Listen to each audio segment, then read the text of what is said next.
কলকাতা থেকে এখন মাত্র 1 ঘন্টায় পৌঁছে যাবেন ইউরোপ, যেখানে গিয়ে আপনারা গ্রামের ফিল পাবেন, মাছ ধরতে পারবেন, বোট রাইড করতে পারবেন, তার সঙ্গে পাবেন প্রচুর বাঙালি খাবার দাবার, ঘাট বাঁধানো পুকুর, বিভিন্ন ফলের গাছ, জামরুল, আতা, লেবু, পিচ কি নেই সেখানে। প্রতিটা রুম পুরো ইউরোপিয়ান স্টাইলে তৈরি করা হয়েছে, আর রুমের বাইরে থেকে যেদিকেই তাকাবেন সেদিকে অপূর্ব একটা গ্রামীণ দৃশ্য। আর এই জায়গাটা উপভোগ করতেই কদিন আগে আমরা পৌঁছে গেলাম কলকাতা থেকে মাত্র 1 ঘন্টার দূরত্বে ঘটকপুকুরে। আর সেখানে গিয়ে দেখলাম ইউরোপিয়ান স্টাইলে একটা গ্রাম পুরোপুরিভাবে সেজে উঠেছে। রিসেপশনটা একদম ঝাঁ চকচকে। গিয়ে ঢুকতেই আমাদের হাতে চলে আসলো একদম ঠান্ডা ঠান্ডা ওয়েলকাম ড্রিঙ্কস। তারপরে এসকর্ট করে আমাদের নিয়ে যাওয়া হলো রুমের দিকে। আর রুমটা দেখুন কতটা স্পেসিয়াস এবং সেখান থেকে hello everyone, this is Biswajit and welcome to Bhoj Adda. আজকে আমরা রয়েছি কলকাতা থেকে মাত্র কয়েক ঘন্টার দূরত্বে ঈশানী রিসর্টে, এবং যেটা রয়েছে ঘটকপুকুর থেকে 5 থেকে 6 মিনিটের দূরত্বে। আর এখানে যেটা আমরা রয়েছে একটা 4 বেডরুমে রয়েছে, যেখানে বড় বড় দুটো বেড রয়েছে, এবং তার সঙ্গে যেটা রয়েছে এখানে আমি দেখতে পাচ্ছি টিভি রয়েছে, এখানে মিনি বার রয়েছে, তার সঙ্গে এত বড় একটা ওয়ার্ড্রপ রয়েছে যেখানে জিনিসপত্র রাখতে পারেন, এখানে সোফা রয়েছে যেখানে বসে আরাম করা যেতে পারে। আর তার সঙ্গে এই রুমের মেন আকর্ষণ যেটা, সেটা হচ্ছে ভিউটা। এই কার্টেনটা সরালেই একদম অসাধারণ সুন্দর একটা গ্রামের ভিউ আপনারা পেয়ে যাবেন। শুধু এটাই নয়, এর সঙ্গে কিন্তু আরো একটা ভিউ পয়েন্ট রয়েছে, যেখান থেকে এই রিসর্টের একটা পুকুরের ভিউ আপনারা পাবেন, তার সঙ্গে পাবেন একটা গ্রামেরও ভিউ। অসাধারণ সুন্দর একদম সবুজ গ্রাম, যতদূর যাচ্ছে সবুজ মাঠ, এবং তার সঙ্গে রয়েছে একটা পুকুর, যে পুকুরে আমরা অবশ্যই আজকে বিকালে মাছ ধরবো। এদের প্রতিটা রুম থেকেই কিন্তু অসাধারণ সুন্দর একটা গ্রামীণ ভিউ রয়েছে। আর এই রুম রেন্ট শুরু হচ্ছে মাত্র 2000 টাকা থেকে। আর আপনারা কিন্তু এখানে নাইট স্টেতে পেয়ে যাবেন কমপ্লিমেন্টারি ব্রেকফাস্টও। আর এই রুমগুলো ছাড়াও কিন্তু এদের রয়েছে বেশ কিছু কটেজ রুমও। এদের কটেজ রুমগুলোতে একটা আসামিস ফ্লেভার ফুটিয়ে তোলার চেষ্টা করা হয়েছে, যেখানে কাঠের চেয়ার টেবিল এবং বেড রয়েছে। যে কাঠের চেয়ার টেবিল এবং বেডগুলোকে কেটে কেটে একটা মিশরীয় সভ্যতার ছাপ ফেলা হয়েছে। আর তার সঙ্গে রয়েছে লাক্সারিয়াস একটা সুইমিং পুলও। রুমে চেক ইন করেই আমরা চলে গেলাম লাঞ্চের জন্য। পুরো রিসর্টটা এতটাই ওয়েল প্ল্যান ভাবে তৈরি করা হয়েছে, রেস্টুরেন্ট থেকেও দারুণ একটা ভিউ আপনারা পেয়ে যাবেন। একদিকে পুকুর আর একদিকে সুইমিং পুল। আর খাবার কিভাবে পরিবেশন করা হয় দেখুন।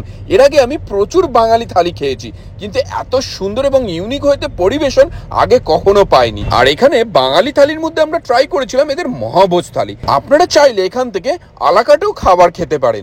মহাভোজ থালিতে প্রথমে যেটা ট্রাই করলাম, ভাত, ডাল, ঝুড়ি ঝুড়ি আলু ভাজা এবং তার সঙ্গে লেবু, যাকে বলে বাঙালির একেবারে কমফোর্ট ফুড।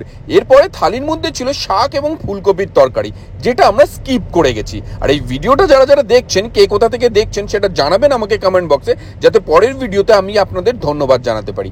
আগের ভিডিওতে যেমন কমেন্ট করেছিলেন বারাসাত থেকে সাম্যজিৎ মুখার্জি এবং চণ্ডীপুর থেকে পবিত্র দে। এরপরে এই থালি থেকে যেটা ছিল সেটা হচ্ছে কাতলা মাছের ঝাল, এবং মাছের সাইজটা কিন্তু যথেষ্ট বড় ছিল। আর তারপরে যেটা ট্রাই করলাম এই থালি থেকে, সেটা হচ্ছে পাবদা মাছ। আর এই পাবদা মাছের ওপরের টেক্সচারটা দেখুন, ও গ্রেভির যে টেক্সচারটা এসছে না, সেটা দেখেই যেন লোভ লেগে যাচ্ছে। পাবদা মাছ কার কার ভালো লাগে সেটা জানাবেন আমাকে কমেন্ট বক্সে। আর এই থালিতে কিন্তু আপনারা পেয়ে যাচ্ছেন এরপরে চিকেন কষাও। আর এই চিকেন কষার গ্রেভিটা দেখুন, প্রতিটা খাবারের টেক্সচার দেখেই একদম জিভে জল চলে আসছে। আর চিকেন কষাটা এতটাই ওয়েল কুকড হয়েছিল, একদম ধরতেই চিকেনটা হাড় থেকে ছাড়িয়ে বেরিয়ে চলে আসে। এই চিকেন কষা দিয়ে কিছুটা ভাত মেখে নিয়ে আমি সোজা মুখে চালান করে দিলাম। আর এখানেই শেষ নয়, এর সঙ্গেই থালিতে কিন্তু থাকছে মাটন কষাও। আর এই মাটন কষার গ্রেভিটা দেখুন, প্রতিটা খাবারের গ্রেভি দেখেই কিন্তু বোঝা যাচ্ছে যে খাবারটা কতটাই সুস্বাদু হয়েছিল। আর এই মাটনটা একেবারেই সফট ছিল, আলতো কামড় দিতে হাড়টা দেখুন হাতে থেকে গেল, আর মাংসটা মুখের ভেতরে। সেখান থেকে মাংসটা ছাড়িয়ে নিলাম। আর এই মাটন কষার যেটা এক্সট্রা আমি পেয়ে গেছিলাম, সেটা হচ্ছে রসুন। একটা গোটা রসুন দিয়ে কিন্তু মাটন কষাটা রান্না হয়েছিল, জেনারেলি যেটা কলকাতার বাঙালি রেস্টুরেন্টে আপনারা পাবেন না। কে কে বাড়িতে এরকম মাংসের মধ্যে রসুন দিয়ে রান্না করেন এবং তার এক্সপিরিয়েন্স কেমন সেটা জানাবেন আমাকে কমেন্ট বক্সে। কিছুটা রসুন আর গ্রেভি ভাত মেখে নিয়ে আমি সোজা মুখে চালান করে দিলাম। এরপরে এই থালি থেকে যেটা থাকছে সেটা হচ্ছে চাটনি এবং পাঁপড়। চাটনি পাঁপড় ছাড়া বাঙালি খাবার যেন অসম্পূর্ণ। আর ডেজার্টে এখানে থাকছে টক দই এবং তার সঙ্গে রসগোল্লা। আর এই সমস্ত খাবার দাবার খেয়ে আমরা কিন্তু আশপাশটা একটু ঘুরতে বেরিয়ে গেলাম। আশপাশের পরিবেশ দেখে সত্যিই মনে হচ্ছে এটা একটা ইউরোপিয়ান গ্রাম। যেখানে বাঁধানো সানঘাট থেকে আরম্ভ করে এর পিছনের দিকে রয়েছে একটা কিডস পার্ক, এবং যত ভেতরের দিকে যাবেন ততই কিন্তু গ্রামের ছোঁয়া পাবেন। কিডস পার্কে দোলনা থেকে আরম্ভ করে স্লিপ সমস্ত কিছুই রয়েছে, আর রয়েছে সারি সারি বিভিন্ন গাছের ডালি, যেখানে লেবু থেকে আরম্ভ করে জামরুল, পিচফল, বকফুল আর পেয়ারা রয়েছে সমস্ত কিছু। এছাড়াও কিন্তু এদের রয়েছে একটা বিশাল বড় লবি এরিয়া, যেটা বিভিন্ন ডেস্টিনেশন ওয়েডিং থেকে আরম্ভ করে বিভিন্ন কর্পোরেট পার্টির জন্য আপনারা বুক করতেই পারেন। আর এইসব ঘুরে দেখতে দেখতেই কিন্তু বিকেল গড়িয়ে আসলো, আর বিকেলবেলা আমরা চলে গেলাম এদের পুকুরে মাছ ধরতে, যেখানে বড়শি দিয়ে মাছ ধরা থেকে আরম্ভ করে জাল ফেলা সমস্ত কিছুই কিন্তু সুযোগ আপনারা পেয়ে যাবেন, এবং চাইলে এই তরতাজা মাছগুলো বাড়িতেও নিয়ে আসতে পারেন। এমন ভাবে মাছ ধরার আনন্দটাই যেন আলাদা। এর আগে কে কে ছিপ দিয়ে বা জাল দিয়ে মাছ ধরেছেন এবং এক্সপিরিয়েন্স কেমন লাগে আপনাদের সেটা জানাবেন আমাকে কমেন্ট বক্সে। আর পুকুরে দেখুন এত বড় বড় সাইজের মাছ, আর এরপরে কিন্তু আমারও বড়শিতে উঠে গেল একটা বিশাল আকৃতির মাছ, যে মাছটা আমি তুলতেই পারছিলাম না, যে এতটাই ওয়েট ছিল। আর তারপরে আমরা চলে গেলাম বোটিং এর দিকে। এখানে কিন্তু পুকুরে আপনারা এত সুন্দর একটা বোটিং এর সুযোগ সুবিধাও পেয়ে যাবেন। আর সন্ধে গড়িয়ে আসতেই কিন্তু পুরো জায়গাটা যেন মায়াবী হয়ে উঠলো। একটা ইউরোপিয়ান গ্রাম সত্যিই সার্থক বলা চলে।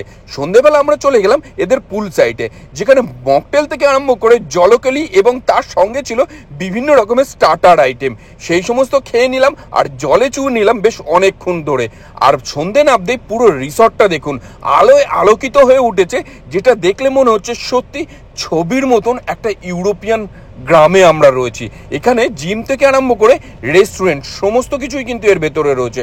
টোটাল 3টে রেস্টুরেন্ট এরিয়া রয়েছে। রাত্রিবেলা যে রেস্টুরেন্ট এরিয়াটায় আপনারা খাওয়া দাওয়া করবেন তার চারিদিকে ব্যাঙের আওয়াজ, ঝিঝি পোকার আওয়াজ, আর একেবারেই নিস্তব্ধ। আর সেই সমস্ত উপভোগ করে নিয়ে আমরা দিলাম একটা ঘুম।